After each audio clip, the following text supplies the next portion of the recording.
Hello दोस्तों, मेरा नाम संजय कुमार।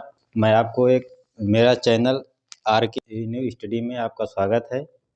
मेरी फर्स्ट क्लास है आज हिस्ट्री की। मुझे आशा है कि आप लोगों को हिस्ट्री बहुत समझ में आएगी। मैं आपको एक नए तरीके से आज हिस्ट्री की क्लास लेने जा रहा हूं, जिसमें आपको लिखने की ज़रूरत नहीं है। बाकी कोचिंग में आप देखते हैं आपको लिखाया जाता है, मैं आपको बोर्ड पे ही सब कुछ रट्टा मरवाऊँगा। इसमें आपको लिखने की ज़रूरत नहीं पड़ेगी। तो चलिए स्टार्ट करते हैं। ज़्यादा बात न करते हुए हम आप अपनी क्लास को स्टार्ट करते हैं। टॉपिक है हमारा हिस्ट्री। हिस्ट्री से आपको हर कम्पिटिटिव एग्ज़ाम में कोई ना कोई क्वेश्चन आता ही रहता है। तो हिस्ट्री के जनक आप बता सकते हैं, हिस्ट्री के जनक किसे कहा जाता है? हिस्ट्री के जनक एच से हिस्ट्री होता है, एच से हेरोडोटस होता है। हेरोडोटस।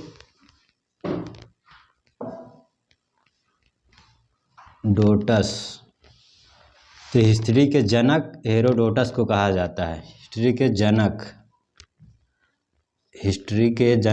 हेरोडोटस।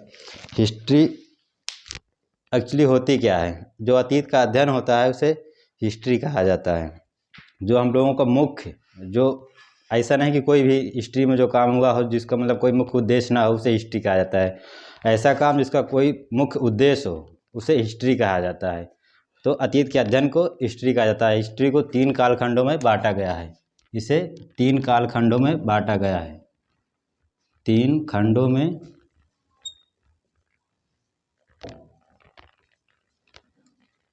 बांटा गया है। इसे 3 खंडों में बांटा गया है। तो हिस्ट्री के जनक हेरोडोटस को कहा जाता है। इसे 3 कालखंडों में बांटा गया है।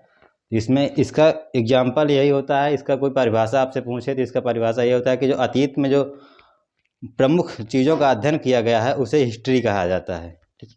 ठीक है, हिस्ट्री के जनक हेरोडोटस को कहा जाता है। तो हिस्ट्री को 3 कालखंडों में हम बांट के देखते हैं। पहला प्राग ऐतिहासिक।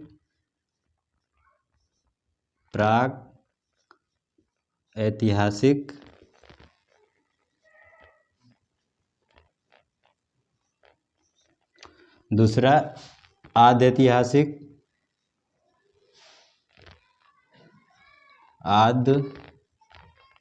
ऐतिहासिक।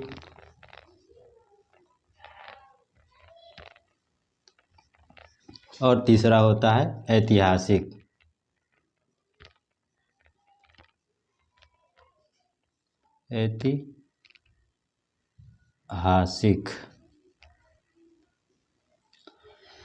तो ये हिस्ट्री का तीनों कालखंड है। इसमें पहला है प्राग ऐतिहासिक, दूसरा है आद्य ऐतिहासिक, तीसरा ऐतिहासिक। ऐतिहासिक में भी इसके कई खंड होते हैं।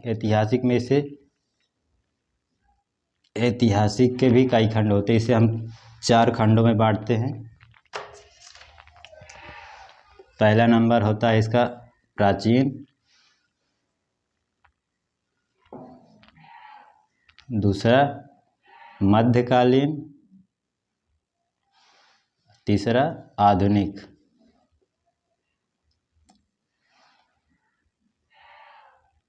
और चौथा इसका होता है विश्व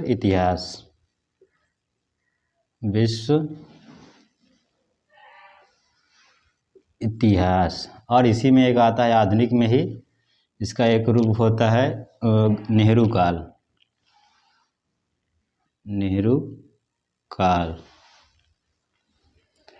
तो दोस्तों, इसका ये ऐतिहासिक और आद्य ऐतिहासिक और प्राग ऐतिहासिक से 3 कालखंडों में बांटा गया है। और इसका मतलब यही है कि हम इसे 3 खंडों में बांट के पढ़ते हैं तो हमें समझने में और याद करने में थोड़ा परफेक्ट लगता है। चलिए इसे हम अलग अलग बांटते हैं। प्राग ऐतिहासिक को भी हम कई खंडों में बांटते हैं। प्राग ऐतिहासिक इसे इंग्लिश में प्री हिस्ट्री,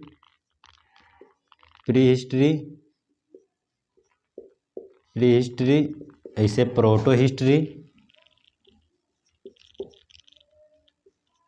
हिस्ट्री और इसे हिस्टोरिक हिस्टोरिक काल कहा जाता है। तो हम इसमें समझते हैं, इसे प्रागैतिहासिक काल को भी हम कई खंडों में बांटते हैं। प्रागैतिहासिक काल को हम पाषाण काल भी कहा जाता है। प्रागैतिहासिक काल को पाषाण काल भी कहा जाता है। पाषाण काल किसे कहा जाता है? जिस समय मानव को कोई लिखने पढ़ने का ज्ञान नहीं था, उस समय को हम पाषाण काल कहते हैं। जिस समय पत्थरों का ही औजार होता था। एक्चुअली जो आधुनिक युग है, इसमें कई तरह के हथियारों का प्रयोग होता था, और जो हमारा प्रागैतिहासिक काल है, इसमें पत्थरों का प्रयोग होता था। इसके भी कई खंड होते हैं। पाषाण काल को हम पहला पूरा पाषाण काल,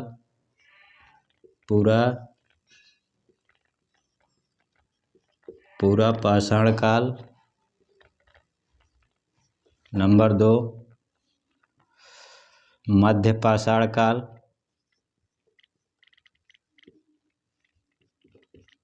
मध्य पाषाण काल, और नंबर 3 नव पाषाण काल, नव पाषाण काल, और एक चौथा होता है उत्तर पाषाण काल।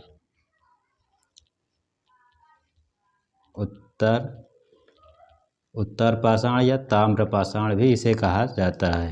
ताम्र पाषाण।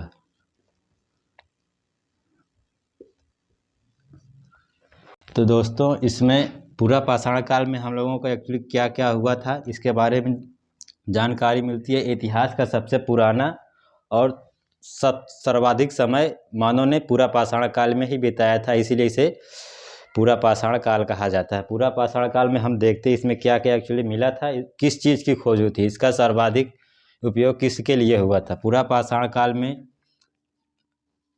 मानव किस प्रकार अपना निवास करता था। पूरा पाषाण काल के मानव को हम क्या कहते हैं?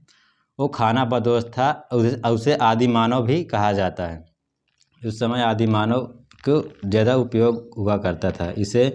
इसमें आदि मानव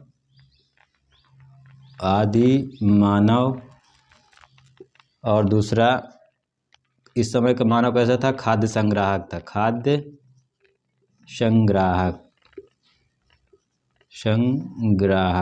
इसे खाना बदोश भी कहा जाता है। खाना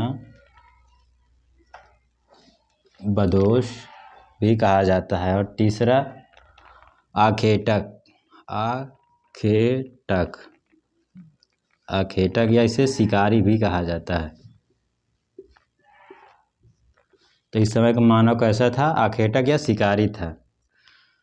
दोस्तों, इस समय के मानव अपना जीवन यापन कैसे करता था? जीवन यापन करने का मुख्य उद्देश्य यही था कि जानवरों की भांति अपना पेट भरना होता था। जानवरों की भांति ही अपना पेट भरना होता था। इसे ही पूरा पाषाण काल कहा जाता है। पूरा पाषाण काल के बाद हम लोग मध्य पाषाण काल में आते हैं। तो मध्य पाषाण काल का मुख्य कार्य था अंत्येष्टि कार्यक्रम। कौन था? अंत्येष्टि कार्यक्रम। अंत्येष्टि कार्यक्रम। अंत्येष्टि कार्यक्रम। अंत्येष्टि कार्यक्रम को क्या कहते हैं? अंतिम संस्कार।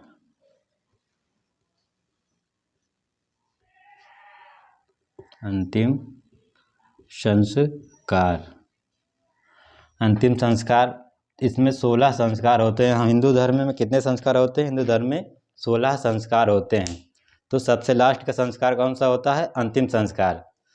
अंतिम संस्कार को ही हम 16वां संस्कार भी कहा जाता है। तो इसका मुख्य उद्देश्य यही था। और उसके बाद नव पाषाण काल आता है। नव पाषाण काल का मुख्य कार्य क्या था? इस समय का मानव कृषि करना शुरू कर दिया था। कृषि करेगा तो उसके लिए आवास भी होना चाहिए। जब कृषि करना शुरू कर दिया तो उसके लिए क्या हुआ? उसके लिए एक आवास की भी आवश्यकता हुई। तो आवास बनाकर भी रहने लगा। स्थायी आवास भी बनाकर रहने लगा। आवास बनाकर भी रहने लगा। जब आवास बनाएगा उसके लिए एक्चुअली कुछ ना कुछ तो जानवरों को भी पालेगा ना। तो उसका सबसे पहला कुत्ता, जो जानवर जो पाला गया था वो कुत्ता था।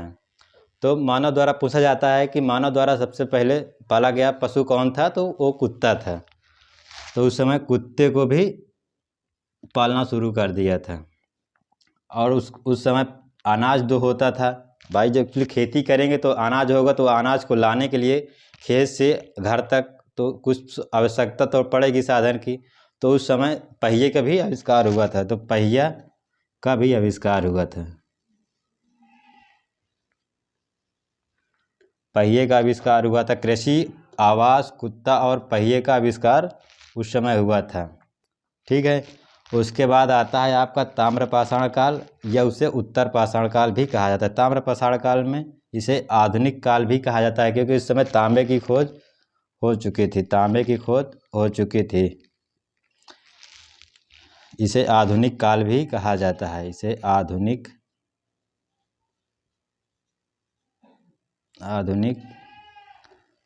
काल भी कहा जाता है।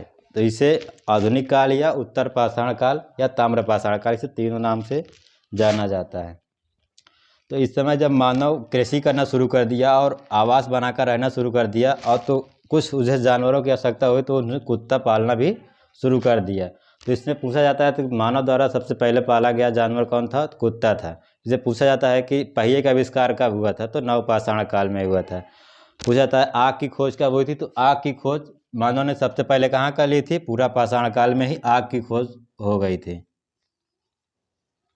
आग का आविष्कार।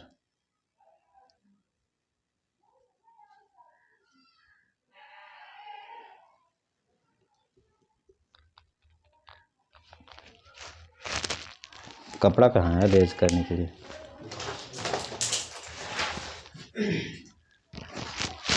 आग की खोज।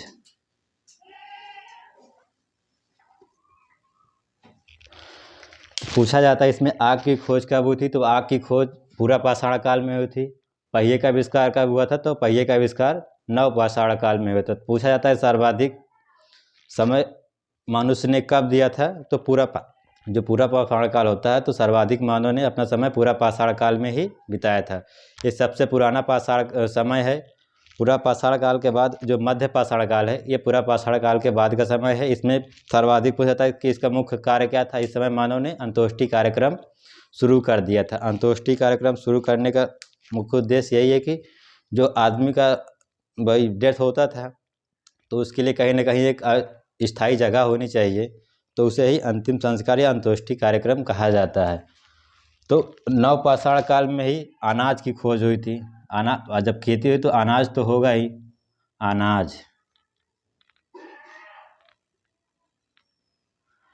तो सबसे पहला पूछा जाता है इसमें, सबसे पहला खोजा गया अन्न कौन था, तो जौ और गेहूं था। इसमें पूछा जाता है जौ, दूसरा गेहूं।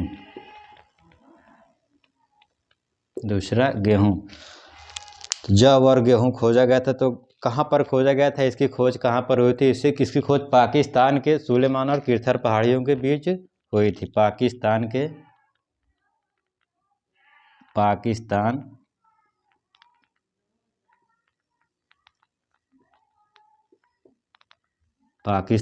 देश में हुई थी। और किस जगह पर हुई थी, मेहरगढ़ शहर का नाम भी पूछा जाता है कि किस शहर में हुई थी, तो मेहरगढ़।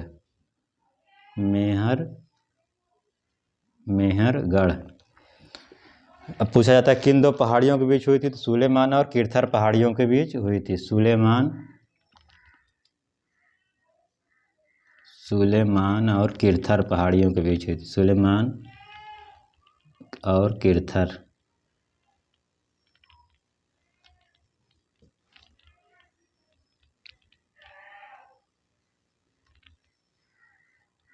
सुलेमान और किरथर पहाड़ियों के बीच हुई थी। तो इसमें पूछा जाता है कि हर कंपटीशन में पूछा जाता है, हर पेपर में आपको, यहाँ तक कि UPPCS का भी एग्जाम आप देंगे तो वहाँ भी ये सब क्वेश्चन देखने को मिलते हैं। पूछा जाता है कि पहिए का आविष्कार कब हुआ था, मानव ने स्थायी आवास बनाकर रहना कब से शुरू किया था, तो सब नवपाषाण काल की बातें हैं। तो अनाज की जब खोज हुई, तो अनाज में सबसे पहले पूछा था कि सबसे पहले खोजा गया अन्न कौन था, तो जौ और गेहूँ था। और पूछा जाता है किस शहर में हुआ था, तो शहर का नाम पूछा तो मेहरगढ़ में होगा। किस देश में? पाकिस्तान में। किन दो पहाड़ियों के बीच? सुलेमान और किरथर पहाड़ियों के बीच हुआ था। तो ये कहाँ पर पड़ते हैं? एक्चुअली ये सुलेमान और किरथर पहाड़ियाँ पड़ती है पाकिस्तान शहर में पड़ती है। ऊपर आपको लिखा है, इसमें बताने की आवश्यकता है भी नहीं। तो अंतिम संस्कार, तो इस समय का मानव कि जो औजार का यूज हुआ था, तो सबसे जो पूरा पाषाण काल है, इस समय मानव जो औजारों का प्रयोग करता था अपने शिकार के लिए, तो बड़े बड़े औजारों का प्रयोग करता था, बड़े बड़े पत्थरों का प्रयोग करता था कि यहाँ से जानवर निकलते हैं तो पत्थरों का प्रयोग करते थे। किस तरह की? उसको गिरा कर रोड पे कोई जानवर जा रहा था उसके ऊपर गिरा देते हैं। जब उसको चोट लगती है तो एक्चुअली वो चल नहीं पाता है, तो उसे मार कर लोग अपना पेट भरते थे। तो उसमें पूछा था कि बड़े बड़े हथियारों का प्रयोग कब होता था? तो पूरा पाषाण काल का जो समय था उस समय बड़े औजारों का प्रयोग होता था।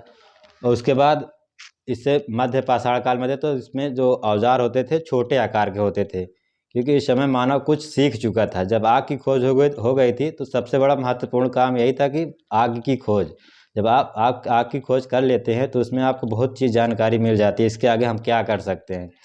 तो जब ये आपका मध्य पाषाण काल आया, तो मध्य पाषाण काल में जब अंत्येष्टि कार्यक्रम हुआ तो आग थी, तो इसमें कई प्रकार से अंतिम संस्कार होते थे। कोई जला कर करता है, कोई गाड़ता है, कोई किसी भी तरह, हिंदू मुस्लिम सिख ईसाई सबका अलग अलग एक अंतिम संस्कार करने का प्रक्रिया होता है। तो इसमें आग की आवश्यकता पड़ी तो यहाँ पे अंतिम संस्कार तो करते थे, तो आग का जो आविष्कार हुआ था उसमें उसका काम आने लगा है। तो इसे हम एक इंग्लिश में क्या कहते हैं? तब मध्य पाषाण काल को, मध्य पाष को हम माइक्रोलिथ भी कहा जाता है। इसमें पूछा जाता है आपको यूपीएससी या यूपीपीसीएस लेवल के कोई भी एग्जाम देंगे तो उसमें पूछा जाता है कि ताम्र पाषाण काल को इंग्लिश में क्या कहते हैं, मध्य पाषाण काल को इंग्लिश में क्या कहते हैं, और नव पाषाण काल को इंग्लिश में क्या कहा जाता है। तो इसका टेक्निकल नाम है। तो मध्य पाषाण काल को हम माइक्रोलिथ कहा जाता है। मध्य पाषाण काल को हम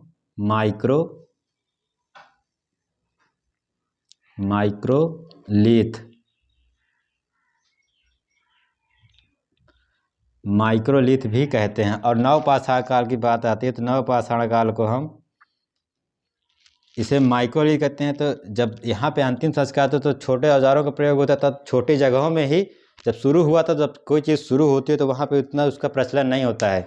जब शुरू होने के बाद एक अगली पीढ़ी में जाते हैं आप, तो वहाँ पे बहुत सारे ढेर एक देखने को मिलता है, क्योंकि जब पहले अनाज शुरू हुआ होगा तो इतना मतलब ढेर नहीं लगा होगा। जब उसके बाद आप पढ़ेंगे आगे तो वहाँ पे देखेंगे तो वहाँ पे बहुत क्षेत्र बड़ा हो जाता है किसी करने का। अभी एक छोटे से जगह पे होता होगा, एक छोटी सी पहाड़ी है सुलेमान और किरथर, उनके दोनों के बीच में होता है पाकिस्तान में। इसलिए जो पहले का हमारा देश था, अभी तो अखंड भारत तो हम कह नहीं सकते हैं क्योंकि टूट चुका है। जब टूट चुका है तो उसमें बंटवारा भी हुआ है 1947 के बाद, हम लोगों का देश अलग हो गया। तो जो पहाड़ियाँ थी सुलेमान और किरथर की पहले भारत में ही आती थी, इसलिए बंटवारे के बाद ये पाकिस्तान में पहुँच गए हैं। तो इसे हम आगे देखते हैं इसमें इसको क्या कहते हैं। इसका टेक्निकल नाम नव पाषाण काल को हम इसे माइक्रोलिथ कहते हैं, इसे मेगालिथ कहा जाता है। इसे मेगालिथ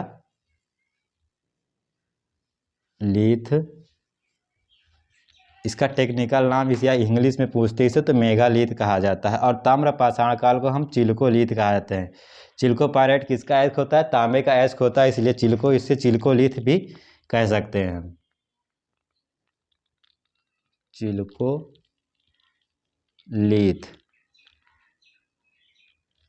इसे हम चिल्कोलिथ भी कह सकते हैं, क्योंकि जो इसका टेक्निकल नाम तीनों का पूछा जाता है। आप कहीं भी देखिए कंपटीशन में तो ये चीज़ पूछा जाता है। छोटे एग्जामों में तो नहीं पूछा जाएगा, जो आप यूपीपीसीएस या किसी भी यूपीपीसीएस लेवल का जो एग्ज़ाम होता है उसमें आप देखेंगे तो वहाँ पे ये नाम पूछे जाते हैं आपको। एक्चुअली यहाँ से आपको जो मैं बताया हूँ, यहाँ से 2 या 3 क्वेश्चन आपको कहीं ना कहीं मिलते ही रहते हैं। तो यहाँ से पूछा जाता है, जब यहाँ पे अंतिम संस्कार शुरू हुआ था यहाँ तो इतना प्रचलन नहीं था। तो जब यहाँ पे नव पाषाण काल में आप पहुँचेंगे, जब नव पाषाण काल में आप देखेंगे तो यहाँ पे बहुत सारे ढेर मिलना शुरू हो गए थे। किसका? जो शव होते थे, जो आप यहाँ पे अंतिम संस्कार करते थे वहाँ पे तो कम ही भीड़ होती थी, तो उतना भीड़ मतलब देखने को आपको नहीं मिलेगा। जब आप नव पाषाण काल में जाएंगे तो यहाँ पे हमको एक चीज़ और देखने को मिलता है। यहाँ देखेंगे तो हमको विशाल शव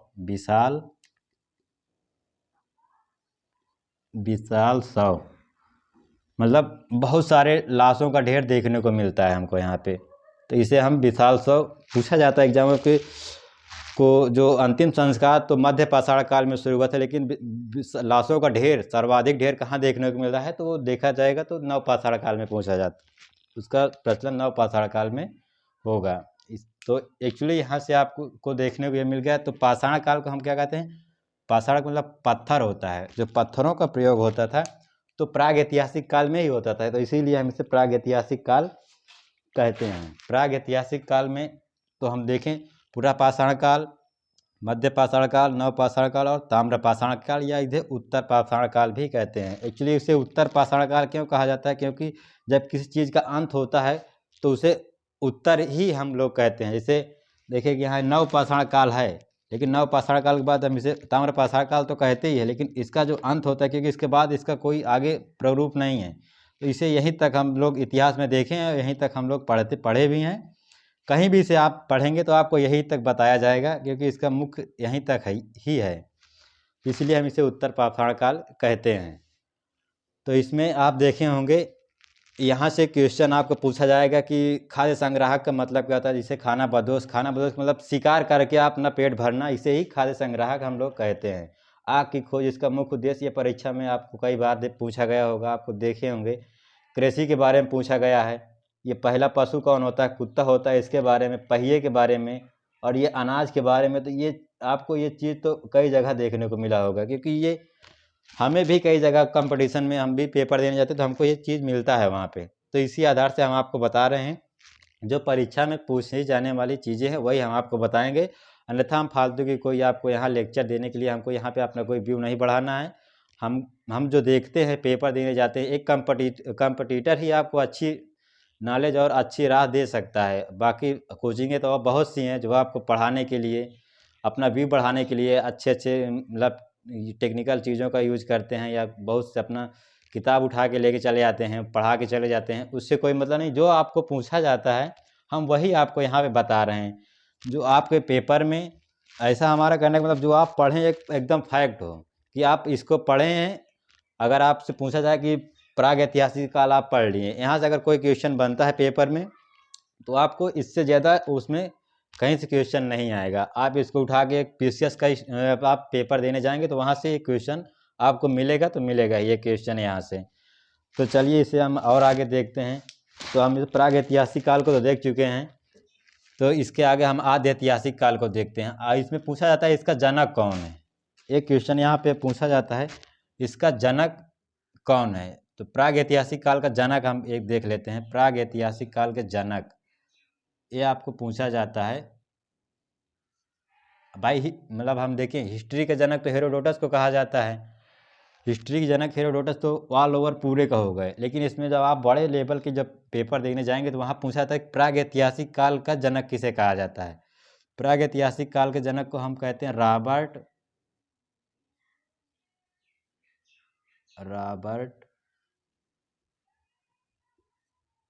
ब्रूस फुट।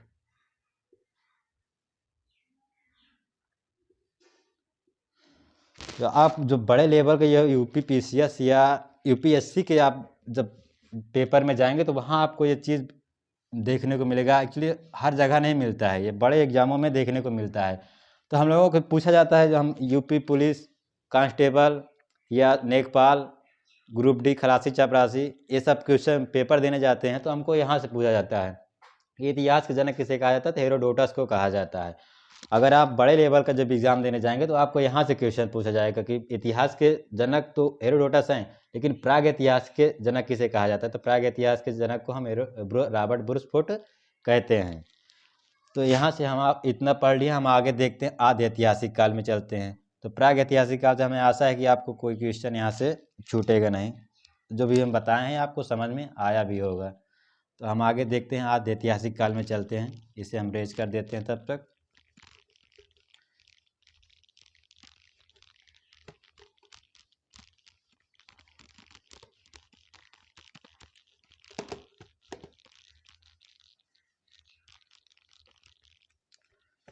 अब आद्य ऐतिहासिक काल में देखते हैं। हम प्राग ऐतिहासिक काल तो पढ़ चुके हैं, अब आद्य ऐतिहासिक काल में हम देखते हैं। यहाँ पे देखो आद्य ऐतिहासिक काल में हम सिंधु सभ्यता को रखते हैं। वहाँ पे देखिए पाषाण काल था, तो यहाँ हम प्राग ऐतिहासिक सबसे पुराना समय था, तो यहाँ हम पत्थरों का प्रयोग देखे हैं कि कब और किस प्रकार से इसका प्रयोग हुआ था। तो यहाँ पे हम सिंधु सभ्यता को देखते हैं। सिंधु सभ्यता आद्य ऐतिहासिक काल में हम सिंधु सभ्यता के बारे में जानेंगे, क्योंकि जो एक्चुअली इससे पूछा जाता है कि ये पूरा जो प्राग ऐतिहासिक काल था ये कैसा था, ये शहरी था या ग्रामीण था। तो देखिए यहाँ पे एक शहरी होता है, एक ग्रामीण होता है। आप यहाँ पे देखिए तो ये ग्रामीण था। इसकी सभ्यता कैसी थी? तो ग्रामीण सभ्यता थी, ग्रामीण सभ्यता थी। एक ऐसी सभ्यता थी, पूछा था कि प्राग ऐतिहासिक काल कैसी सभ्यता था, ग्रामीण सभ्यता थी। और सिंधु सभ्यता के बारे में आपने पढ़ा होगा तो थोड़ा बहुत आपको जानकारी होगी। इसे शहरी सभ्यता भी कहती है, शहरी सभ्यता थी, क्योंकि यहाँ पे बहुत सी चीज़ें मिली जो सुव्यवस्थित और अच्छे ढंग से प्रयोग में लाई गई थी। शहरी सभ्यता इसे शहरी सभ्यता भी कहते हैं। तो इसमें हम देखते हैं सिंधु सभ्यता। सिंधु सभ्यता का आकार कैसा था, उसका क्षेत्रफल कितना था, उसके खोजकर्ता कौन थे, मतलब किस नदी के किनारे था, इस चीज़ के बारे में आपको जानकारी देंगे। जो आपको एक फैक्ट एग्जाम में पूछा जाता है हम वही आपको यहाँ प्राप्त करवाएंगे, बाकी अन्यथा फालतू की बकवास हम करने नहीं आए, क्योंकि आपको लाभ हो। हमारा कहने का मेरा मुख्य उद्देश्य यही है कि जहाँ से आप पढ़ें एकदम फैक्ट पढ़ें, जो आपको पेपर में मिले। ऐसा नहीं कि लेक्चर आके कोई भी दे के चला जाए, उसमें आपको कुछ नहीं होगा। भाई लेक्चर दिए 1 घंटा, कुछ नहीं समझ में आया, या आप पेपर देने गए उसमें से आपको एक भी क्वेश्चन नहीं मिला, तो आपको यही होगा ना कि यार हमारा 1 घंटा लॉस हो गया। उसको हम कहीं अपना बुक में दे देते तो शायद हमको वहाँ से एक आध क्वेश्चन मिल जाता जो हमारे पेपर में आया था। तो हम यहाँ देखते हैं सिंधु सभ्यता। सिंधु सभ्यता में देखते हैं सबसे पहला शहर जो खोजा गया था, हड़प्पा खोजा गया था।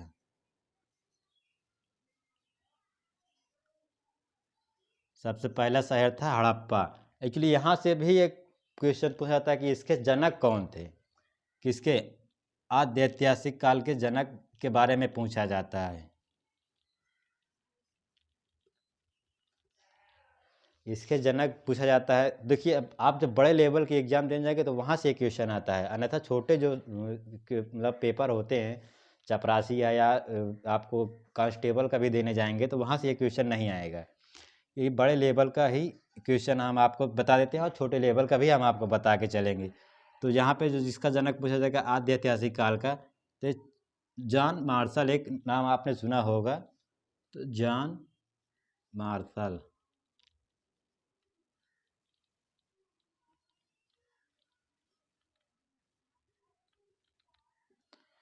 तो यहाँ से पूछा जाता है कि आद्य ऐतिहासिक काल के जनक किसे कहा जाता है, तो जॉन मार्शल को कहा जाता है। सिंधु सभ्यता कैसी थी? शहरी सभ्यता थी। सबसे पहला खोजा गया शहर कौन था? हड़प्पा था। इसकी खोजकर्ता के बारे में पूछा है, अभी हम इस डिटेल से पढ़ते हैं। यहाँ से कौन सी चीज़ें मिली हैं, इसका प्रयोग कैसे हुआ है। तो इसका आकार हम देखते हैं, तो इसका आकार कैसा था। एक्चुअली हम आपको यहाँ तो छोटा सा पैराग्राफ बना के दिखा देते हैं इसका आकार कहाँ कहाँ था और इसके शहर सर्वाधिक आपको कहाँ कहाँ मिले। इसे हम नॉर्थ कहते हैं, हम हिंदी में लिख देते हैं इसे उत्तर, इसे दक्षिण, इसे पूर्व, इसे पश्चिम। दिशाओं का ज्ञान तो आपको होगा ही कि रीजनिंग जो पढ़ते हैं बच्चे उन्हें तो ये तो जानकारी होगी ही कि इसे क्या कहा जाता है और किस दिशा को किस डायरेक्शन में हम आप मोड़ सकते हैं तो इसे किस नाम से जाना जाता है। ये आपका मेन पॉइंट होता है। तो यहाँ पे जो इसका शहर है पूछा जाता है कि इसका सबसे उत्तरी शहर कौन था, सबसे दक्षिणी शहर, सबसे पूर्वी और सबसे पश्चिमी शहर कौन था। इसके बारे में आपको यहाँ से एक फैक्ट पूछा जाता है हर जनरल कंपटीशन में। तो इसका जो उत्तर में जो शहर मिला है उसे मांडा कहते हैं, मांडा। अभी मांडा तो आपने पढ़ लिया कि मांडा, मांडा ये पड़ता किस शहर में है और किस नदी के किनारे है। इसके लिए हम आपको एक ट्रिक भी बताएंगे जो आपको रटने की ज़रूरत नहीं है। मांडा ये पड़ता है जम्मू कश्मीर में, जम्मू, जम्मू कश्मीर शहर में। और पूछा जाता है किस नदी के किनारे है, तो नदी का नाम हम आपको बता देते हैं, मांडा चिनाब नदी के किनारे पड़ता है। नदी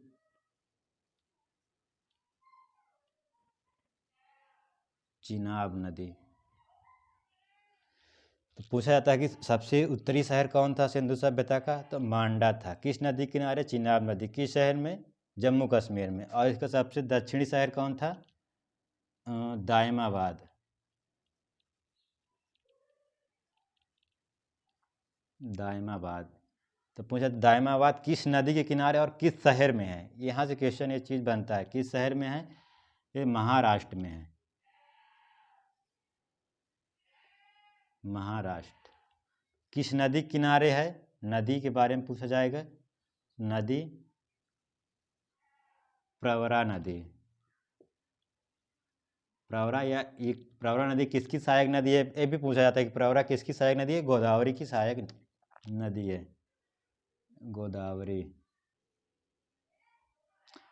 आपको पेपर में प्रवरा भी मिल सकता है और गोदावरी भी मिल सकता है, इसके जगह पर इसको भी दे सकता है। तो इसका सबसे पूछा जाता है दक्षिणी शहर, तो दायमाबाद। किस नदी किनारे, प्रवरा नदी। किस शहर में, महाराष्ट्र में। और पूर्वी शहर पूछा जाता है तो आपको ये उत्तर प्रदेश के गाजियाबाद के किनारे मिलता है। पहले देखो मांडा, दायमाबाद और इधर सुचका गैंडोर और इसके आलमगीरपुर। सबसे पूर्व में पड़ता है आलमगीरपुर। आलमगीरपुर।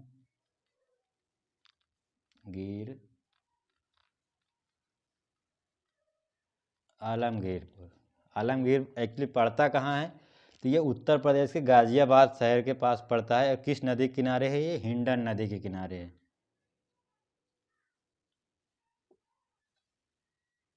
हिंडन नदी किस नदी किनारे है, हिंडन नदी के किनारे। ये उत्तर प्रदेश के गाजियाबाद शहर के पास पड़ता है। तो पश्चिमी पूर्वी हो गया, पश्चिम में देखते हैं पश्चिम में कहाँ पड़ता है, तो ये पड़ता है सुतका गैंडोर। सुतका गैंडोर ये पड़ता कहाँ है, एक्चुअली आपको नाम से ही पता चल जाता है कि सुतका गैंडोर कहाँ पे हो सकता है। अपने भारत में तो ऐसा नाम आपको किसी भी शहर में नहीं मिलेगा। ये एक्चुअली होगा तो आपको जो पड़ोसी देश पाकिस्तान है वहीं पे होगा। तो ये कहाँ पे पड़ता है, तो पाकिस्तान शहर में, पाकिस्तान देश में पड़ता है। अब पूछा जाता है किस नदी के किनारे है, तो ये पूछा जाता है नदी का नाम, नदी दास्क नदी।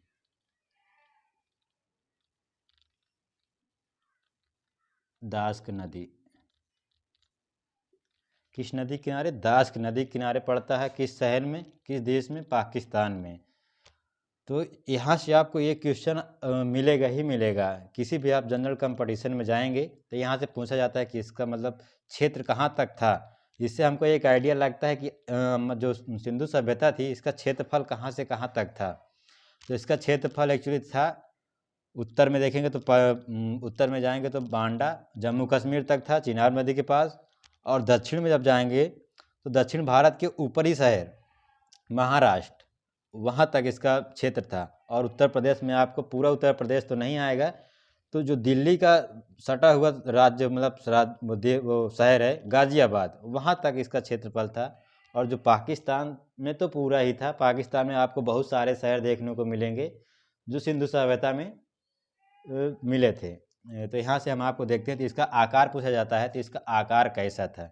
तो इसका आकार के बारे में हम आपको जानकारी देंगे कि इसका आकार त्रिभुजाकार था। तो पूछते हैं यहाँ पे सिंधु सभ्यता का आकार कैसा था, तो सिंधु सभ्यता का आकार त्रिभुजाकार था।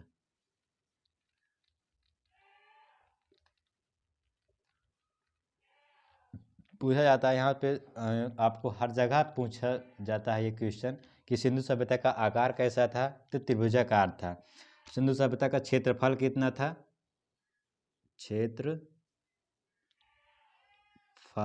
क्षेत्रफल कितना था, तो 13 लाख किलोमीटर स्क्वायर था। पूछा जाता है कि 13 लाख किलोमीटर स्क्वायर था। अपने भारत का क्षेत्रफल कितना है, तो 32 लाख एक्चुअली आप उसके आगे जानते हैं कितना है, तो हम आपको 32 लाख ही बोल सकते हैं, उसके आगे आप तो पता ही है। तो यहाँ पे सिंधु सभ्यता का कितना क्षेत्रफल था, 13 लाख वर्ग किलोमीटर स्क्वायर इसका क्षेत्रफल था। इसका जो क्षेत्र था, इससे पैमाना मतलब नापा किसने था, ये पूछा जाता है, आपको हर जगह मिलेगा। तो इसका क्षेत्रफल 13 लाख किलोमीटर से जो नापा था, तो जेम्स कनिंघम, आपने सुना होगा, निरीक्षण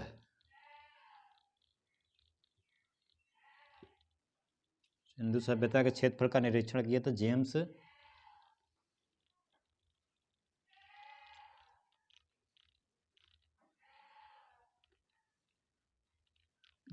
कनिंघम। जेम्स कनिंघम नामक एक वैज्ञानिक ही आप इनको मान सकते हैं, क्योंकि इंजीनियर या वैज्ञानिक जो वही लोग होते थे, वही ये सब चीज़ कर पाते थे। तो यहाँ पे पूछा जाएगा सिंधु सभ्यता कैसी सभ्यता थी। सिंधु सभ्यता शहरी सभ्यता थी। इसके जनक कौन थे आधे ऐतिहासिक काल के, तो जॉन मार्शल थे। इसका आकार कैसा था, त्रिभुजाकार। इसका क्षेत्रफल कितना था, तो 13 लाख किलोमीटर स्क्वायर था। इसका निरीक्षण जेम्स कनिंघम ने किया था। तो हमें इसका जो पहला शहर आपको हड़प्पा मिलेगा। तो क्योंकि जब पहली बार खुदाई हुई थी तो हड़प्पा शहर ही आपको मिला था, इसीलिए हम सिंधु सभ्यता को हड़प्पा सभ्यता भी कह सकते हैं। सिंधु सभ्यता को हड़प्पा सभ्यता भी कह सकते हैं, क्योंकि सबसे पहला जो खोजा जाएगा शहर, उसी के नाम पर ही किसी भी शहर का हो उसका नामकरण हो जाता है। आपने देखा होगा कि आप 3-4 भाई होंगे, आपके मम्मी पापा, उनकी शादी हुई, जो उनका बड़ा बेटा होगा, आपके पिता का कोई भी कुछ भी नाम हो, वो तो जो आपका जो बड़ा भाई होगा, जो उनका बड़ा लड़का होगा, तो उनका नाम कोई होगा, कुछ भी नाम आप रख लीजिए। तो जो पिता का नाम होगा, तो पिता के नाम से नहीं पुकारा जाएगा, तो उसका जो बड़ा बेटा होगा या बेटी होगी, तो गांव वाले उसके बेटा या बेटी के नाम से ही उसको पुकारते हैं, क्योंकि उसका नाम भूल जाते हैं कि उसका क्या नाम था। उसके जो लड़के होते हैं, वो लड़के के नाम से ही माता पिता को पुकारना शुरू कर देते हैं। तो यही यहाँ पे भी हुआ। तो सिंधु सभ्यता तो थी ही, लेकिन जो उसका खोजा गया पहला शहर था हड़प्पा, तो सिंधु सभ्यता को हम हड़प्पा सभ्यता इसीलिए कह सकते हैं, क्योंकि इसका जो पहला शहर था, इसलिए हम इसे हड़प्पा सभ्यता कह सकते हैं। तो आइए देखते हैं हड़प्पा सभ्यता में आपको क्या क्या चीज़ें मिली थी, यहाँ से क्या क्या आपको जानकारी हम दे सकते हैं। तो सिंधु सभ्यता का पहला शहर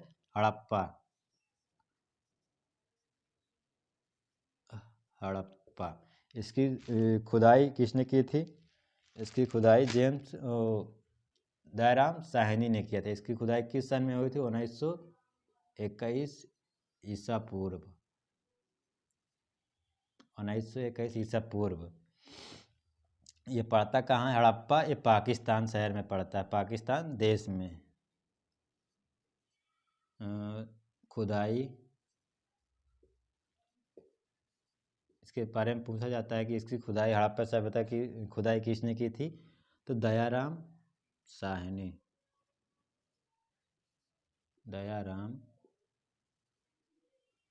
नामक व्यक्ति ने इसकी खुदाई की थी। एक्चुअली इसकी जानकारी मिली कैसे, इसके बारे में आपको थोड़ा सा जानकारी दे देते हैं।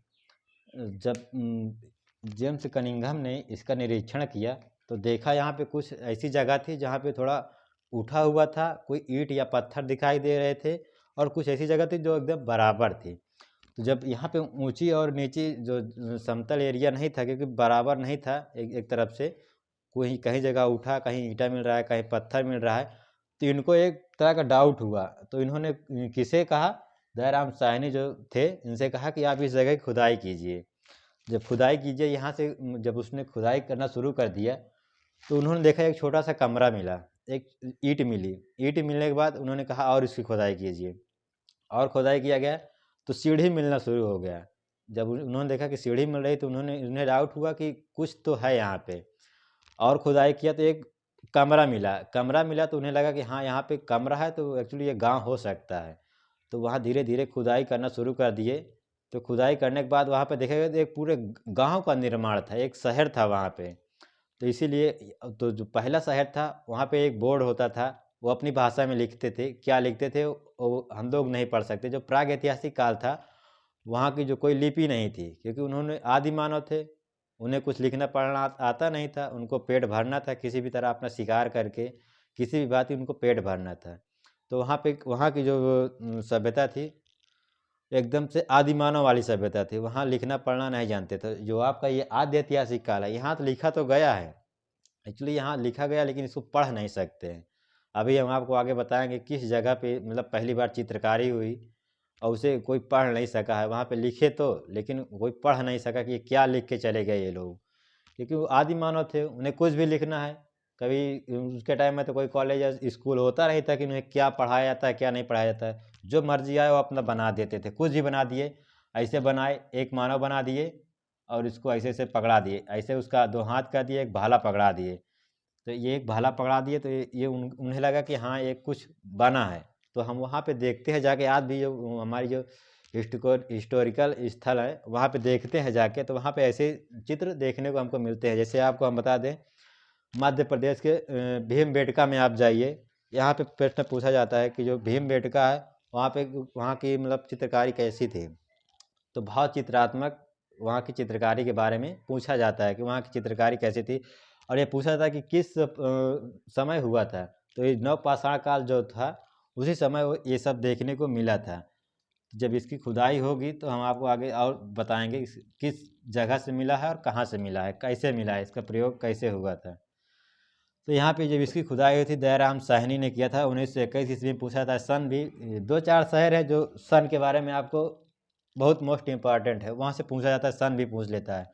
और कुछ ऐसे शहर है जो आपको सन की आवश्यकता नहीं पड़ेगी, वहाँ पे उसका खोजकर्ता या खुदाईकर्ता के नाम पर ही आपको याद रखना होगा।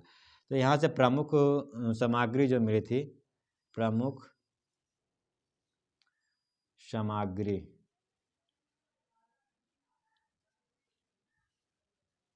जो प्रमुख सामग्री हमें यहाँ से पूछा था कि जो कुम्हार का चाक है ये कहाँ से मिला है। कुम्हार का चाक, श्रमिक आवास, अन्नागार, ये सब चीज़ें पूछी जाती हैं कहाँ से मिला है और इसका प्रयोग किस प्रकार किया गया था। तो यहाँ से देखते हैं जो हमका हड़प्पा सभ्यता थी, इसका प्रमुख सामग्री क्या थी। तो यहाँ से पहला पूछा जाता है कुम्हार का चाक। कुम्हार का चाक, कुम्हार का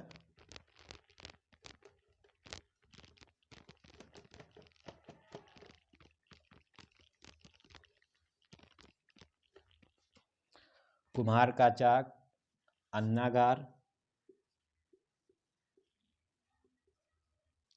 अन्नागार, स्नानागार, स्नानागार और कुम्हार का चाक, अन्नागार, स्नानागार। देखिए एक्चुअली ये श्रमिकों वाला एक जगह था जो हड़प्पा था। यहाँ पे श्रमिकों का ही एक बहुत बड़ा प्रचलन था, क्योंकि वहाँ पे जो श्रमिक होंगे उन्हीं के पास, भाई जो कुम्हार का चाक है, श्रम करेगा, परिश्रम करेगा, मेहनत करेगा, तो उसके लिए खाने की आवश्यकता होगी, खाना खाएगा, खाना खाने के लिए भी एक अन्न का एक भंडार जो खोजा गया था वहीं पे मिला था। तो श्रमिक आवास, भाई जब खाना खाने के बाद मेहनत करेगा तो फिर सोएगा भी ना, तो श्रमिक आवास, श्रमिक आवास, कुम्हार का चाक, अन्नागार, स्नानागार, श्रमिक आवास। एक जब श्रमिक आवास होगा तो यहाँ पे एक और मिलेगा, लकड़ी की ओखली, लकड़ी की ओखली,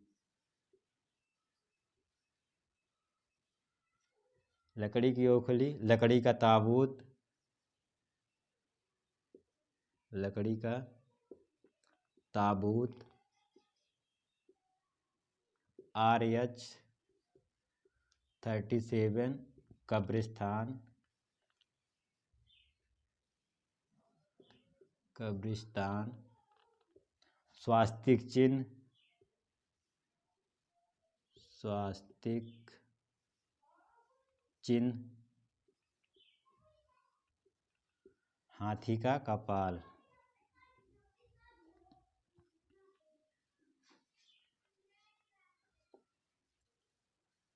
हाथी का कपाल स्वास्तिक चिन्ह आप किसी भी तरह आपने देखा होगा, ऐसे ही बना रहता है स्वास्तिक चिन्ह। ये ऐसा आप बना सकते हैं, यहाँ पे कुछ भी आप सजा सकते हैं। तो ऐसा स्वास्तिक चिन्ह देखने को कब मिला था? तो जो हड़प्पा सभ्यता थी वहाँ पे ये सब चीज़ देखने को मिला था, स्वास्तिक चिन्ह और हाथी का कपाल। यहाँ से पूछा जाता है कि परीक्षा में आपको यहीं से मिलेगा कि कुम्हार का चाक कहाँ से मिला था, किस स्थल से मिला था, सिंधु सभ्यता के किस शहर से कुम्हार का चाक मिला था? तो हड़प्पा सभ्यता से। और लकड़ी की ओखली हड़प्पा सभ्यता से। RH-37 कब्रिस्तान, तो ये हड़प्पा सभ्यता से। इसका दूसरा शहर था चनहुदड़ो। चनहुदड़ो।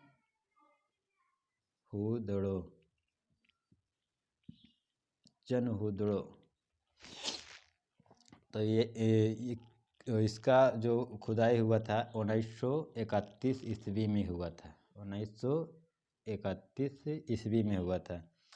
ये भी कहाँ पड़ता है? ये पाकिस्तान में ये भी पड़ता है, पाकिस्तान में ये भी पड़ता है। ये भी पाकिस्तान में ही पड़ता है। ठीक, तो यहाँ से देखेंगे तो ये एक दुर्ग रहित स्थल था, क्योंकि जो आपने देखा होगा सिंधु सभ्यता के जितने भी स्थल थे उनके अंदर उनके चारों तरफ एक बहुत बड़ा किला बना दिया जाता था कि जो बाहरी हमला हो तो वहाँ तक कोई बाहरी राजा का सैनिक अंदर ना आ सके, तो जिससे वहाँ की जनता पूरी सेफ रह सके, मतलब सुरक्षित रह सके। तो ये एक ऐसा जगह था चनहुदड़ो। तो ये दुर्ग रहित था क्योंकि यहाँ से व्यापार होता था। यहाँ से जितने भी आप व्यापार देखे होंगे, यहाँ से जो व्यापार हुए हैं, तो मेकअप की सामग्रियाँ यहाँ से आपको अधिकतर देखने को मिली होंगी। यहाँ से देखते हैं हम आपको क्या क्या मिला है। प्रमुख सामग्री,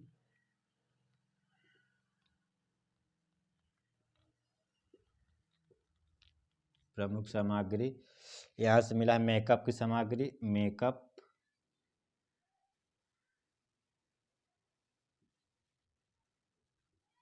शीशा,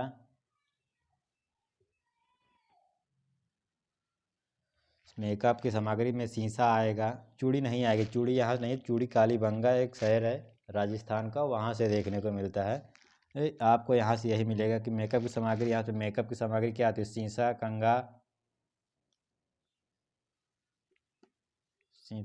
कंघा और शीशा कंघा के बाद आपको यहाँ से मिलेगा लाली, लिपस्टिक जिसे बोलते हैं, लिपस्टिक,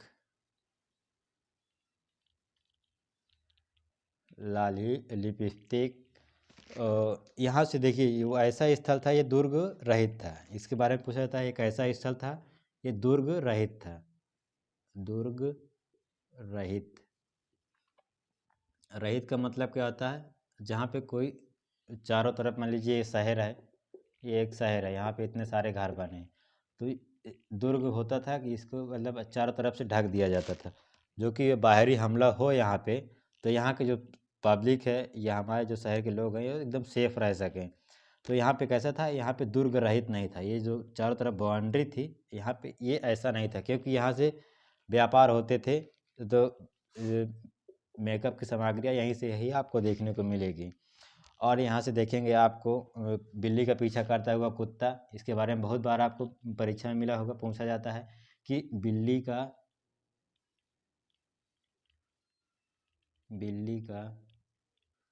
पीछा करता हुआ कुत्ता। इसके बारे में आपको बहुत जगह मिला होगा। जब आप एक अच्छे लेवल का जो आप एग्ज़ाम देंगे तो वहाँ से ये चीज़ पूछी जाती है कि बिल्ली का पीछा करता हुआ कुत्ता का किस शहर से देखा गया था। तो किस शहर से था? वो चनहुदड़ो शहर से था। तो होप आपको ये समझ में आया होगा कि मैं जो आपको बताया हूँ यहाँ से आपको कुछ समझ में आया होगा, क्योंकि मैं जो बताया एकदम मेन फैक्ट बता रहा हूँ जो आपको हर जनरल कंपटीशन में पूछा जाता है। इसके बहुत सारे शहर हैं।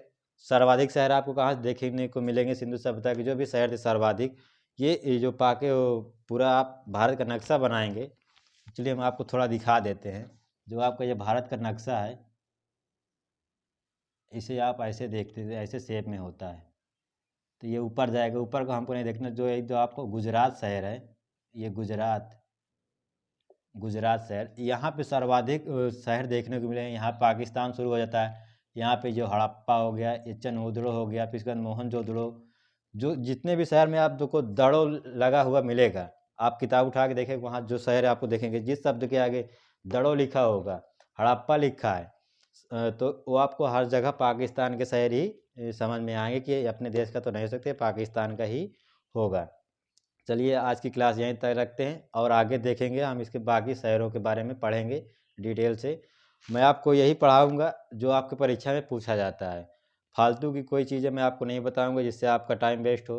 आपको 1 घंटा यहाँ दें, 15 मिनट 20 मिनट जो भी मैं पढ़ा रहा हूँ आप यहाँ पे देते हैं, तो आपको ऐसा लगे कि हाँ यहाँ ये 15-20 मिनट दिए तो कुछ हमको मिला है। जो पेपर में देखें यहाँ से क्वेश्चन हमको फंसे यहाँ से। तो चलिए ठीक है, हम आपको यहीं पे अपनी क्लास बंद करते हैं। आगे क्लास हम आप कंटिन्यू करते रहेंगे, यही टाइम होगा हमारा। आप हमारे चैनल को सब्सक्राइब और लाइक करते रहिए। आपको अगर वीडियो अच्छी लगे तो आप चैनल को सब्सक्राइब और लाइक कर सकते हैं, अन्यथा आप आपकी मर्ज़ी, आप पढ़ाई देखेंगे तो आप खुद ही अनुमान लगा सकते हैं। Thank you.